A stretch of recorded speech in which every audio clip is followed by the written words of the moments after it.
25 cruise questions for a first-time cruiser or a next-time cruiser. Hey guys, I'm Michael, and welcome to Cruise Control. Today, we're going to look at 25 questions that people ask when considering going on a cruise. Okay, let's start with what's probably the single most asked question. Which is the best cruise to take? My answer here is going to be there isn't one. There are many best cruises to take. Now imagine this. What if someone said this? This is the very best cruise to take. Well, I would have a hard time believing that, because if that were true, we would all be on that cruise.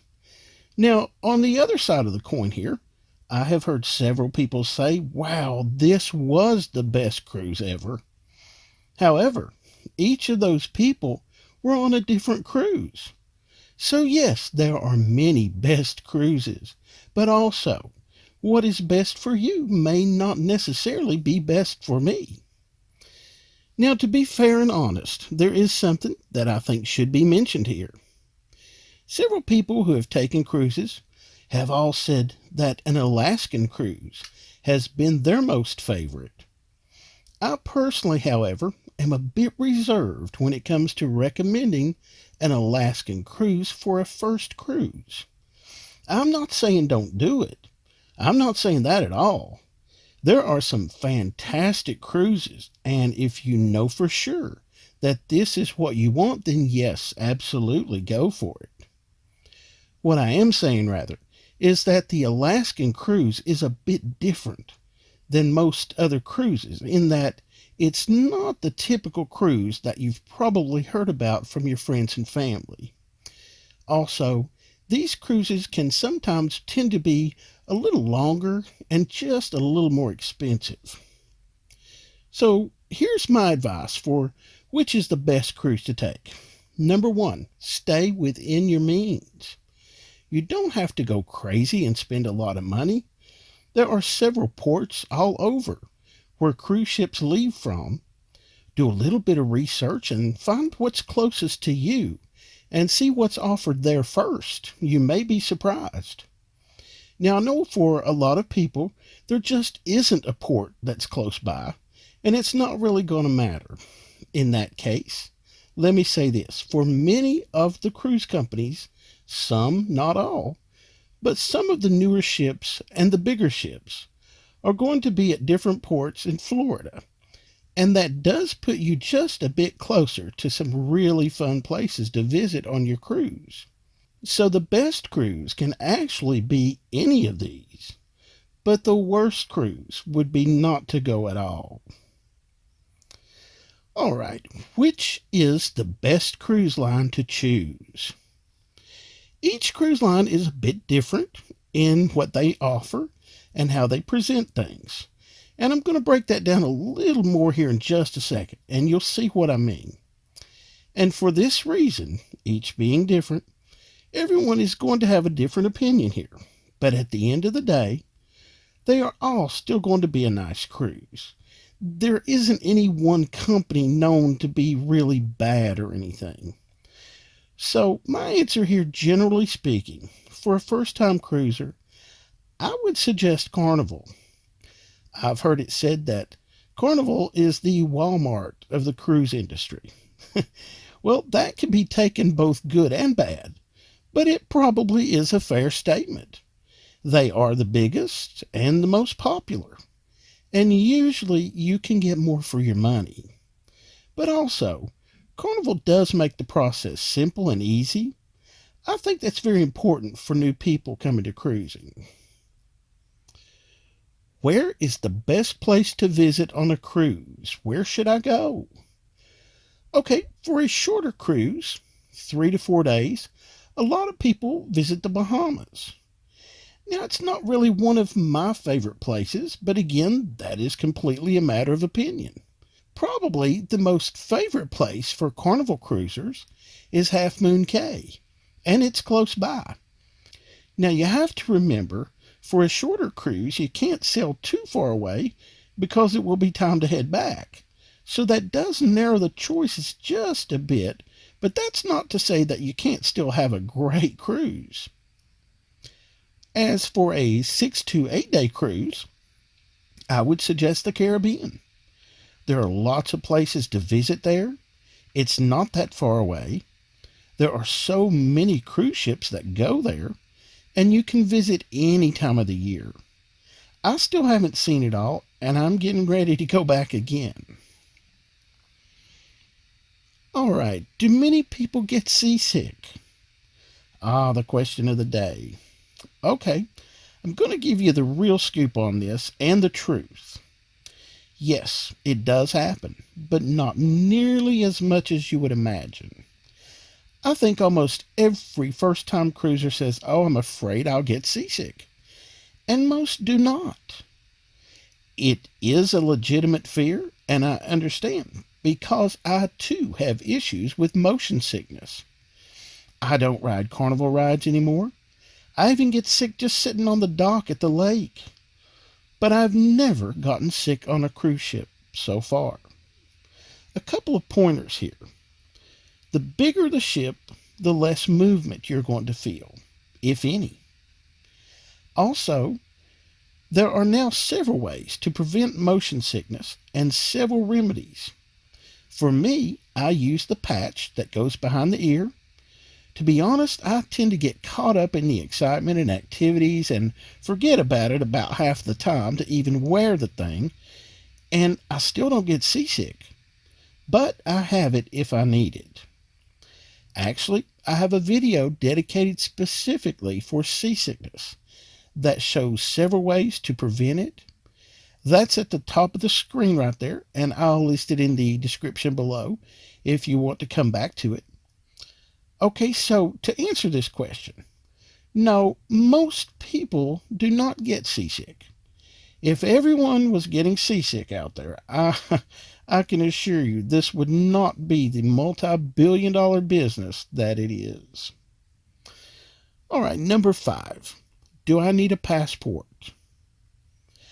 I would recommend having a passport for many reasons, but for some cruises, it's not a requirement.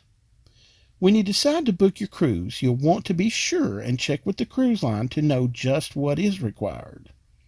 Sometimes your birth certificate and driver's license may be all you need. Are pets allowed? Some type of service animals are allowed, but as for pets, no. Pets are not allowed. And that's a good thing. Hey, I'm an animal lover too, but it is a ship, and there really is no place for them to use the bathroom. So if everybody brought little Muffin along, we'd all be in a world of, well, it could just get messy rather quick. Which is better for a first cruise? A short cruise, 3 to 4 days, or a longer cruise, 6 to 8 days? I know a lot of people will say, okay, this is our first cruise, so we're going to take a short one and see how we like it first. And that's perfectly fine. But I would also like to offer some advice that someone gave me when I was looking to go on my first cruise. He said, "Michael, don't waste your time with a short cruise because you'll end up being mad at yourself. They're short enough as it is, and it seems just like when all the fun gets started, it's time to go home." Now, I can't tell anyone what to do here, and I wouldn't dare. But for me, this was the single best piece of advice that anyone had given me. I booked a 6-day cruise and loved every minute of it. I remember about 3 days in thinking, ooh, what if it was time to go home? No way. But again, everyone is different. Some people like a 3-day beach trip. Some people like a week-long beach trip. Oh, but what if I do get seasick? Wouldn't the shorter cruise be better? Well, good point. But what if you don't get seasick? Wouldn't the longer cruise be more fun? Again, many more people don't get seasick than do. Now, if you know for sure that you're probably going to get sick, then no, don't torture yourself. But otherwise, I'm going to say the answer to this question is that in general, a longer cruise would be preferable to most, including a first time cruiser. Should I speak with a travel agent or book directly? There is merit in both here. With most of the cruise lines, the website is fairly easy to follow and will guide you through if you want to book directly. Also, you can always call if you have questions or want to book by telephone. For myself, I have gone with a travel agent, but usually I book direct most of the time because I know exactly what I want down to every last detail. But that's not going to be the case for everyone. A good travel agent, on the other hand, can offer some really great insight and information that you will sometimes never even see on a cruise line's website.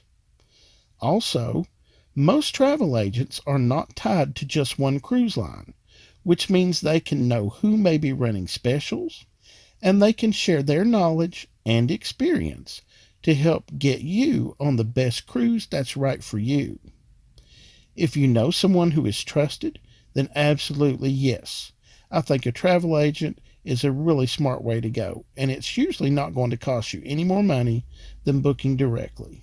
When is the best time to book a cruise? Actually, this could be seen as two different questions, really. When is the best time to go on a cruise, and when is the best time to book that cruise? I don't know that there's any bad time really to go on a cruise. Maybe a few things to consider though. In winter, going south gets you much warmer weather, and in the heat of summer, it gets downright hot.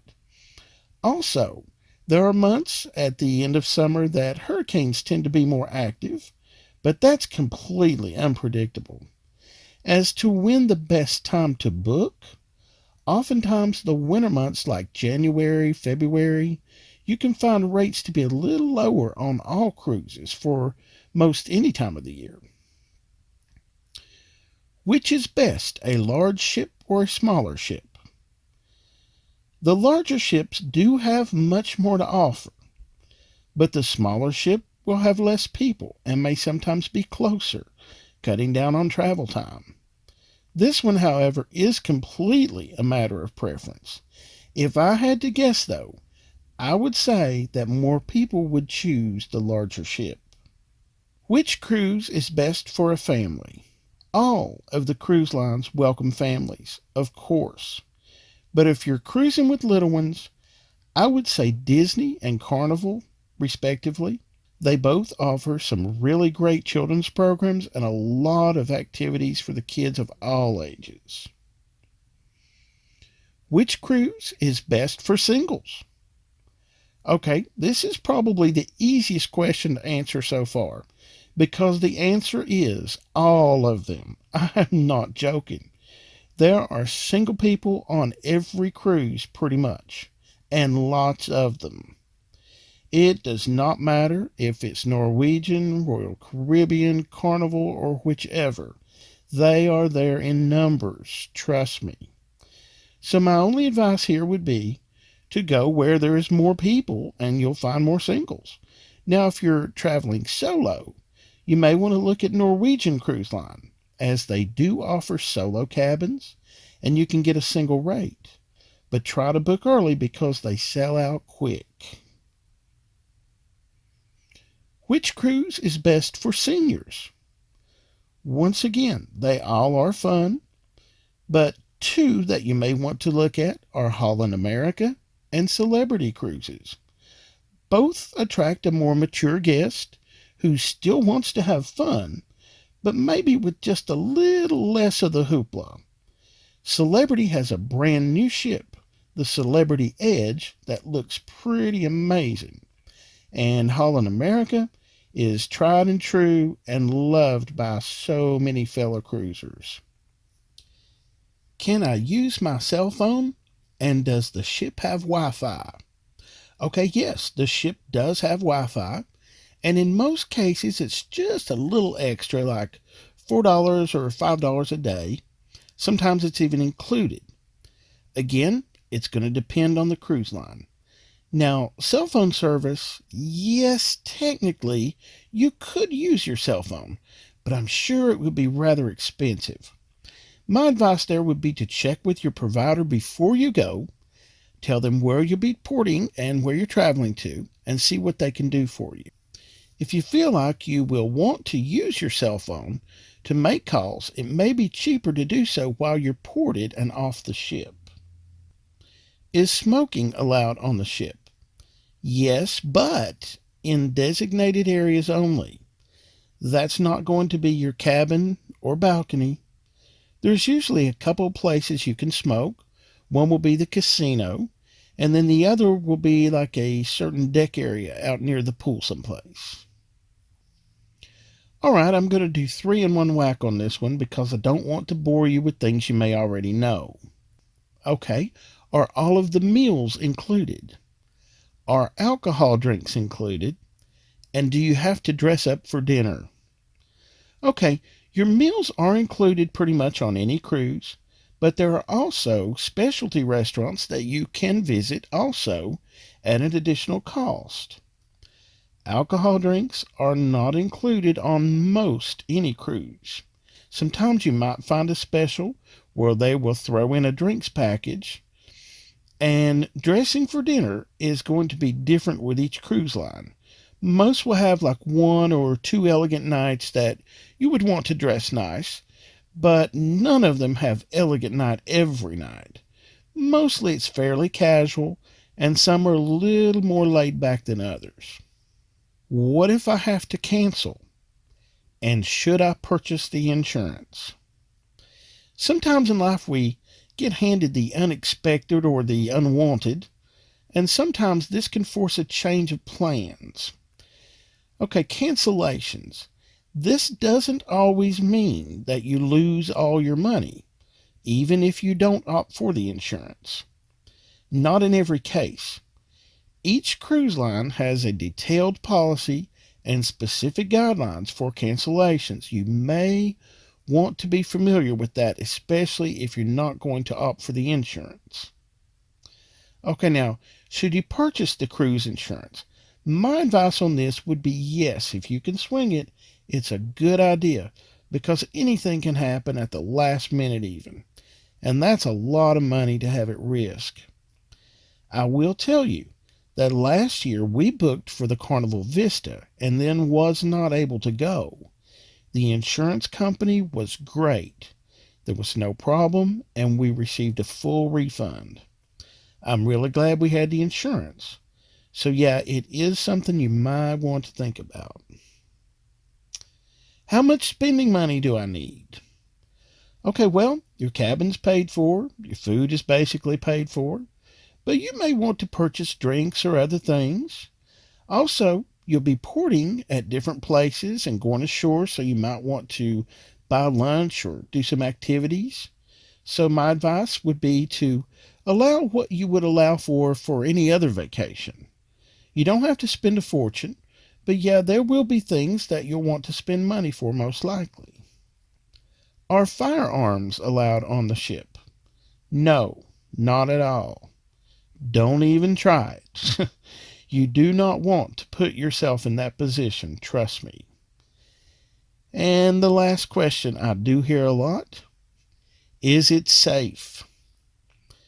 Honestly, for me, I feel much safer on a cruise ship than I do in my own vehicle. It's really not the days of Titanic anymore. With all of the many safety measures in place today, yeah, you can feel pretty safe on a cruise ship. All right, guys. Again, my name is Michael. I hope you find this information helpful in some way. If so, please hit that like button and remember to subscribe as we have lots more coming up. Also, hey, check out our cruise gear listed in the description below. We've got some really helpful stuff for when you're on that next cruise. Guys, thank you so much for watching, and I will see you next time.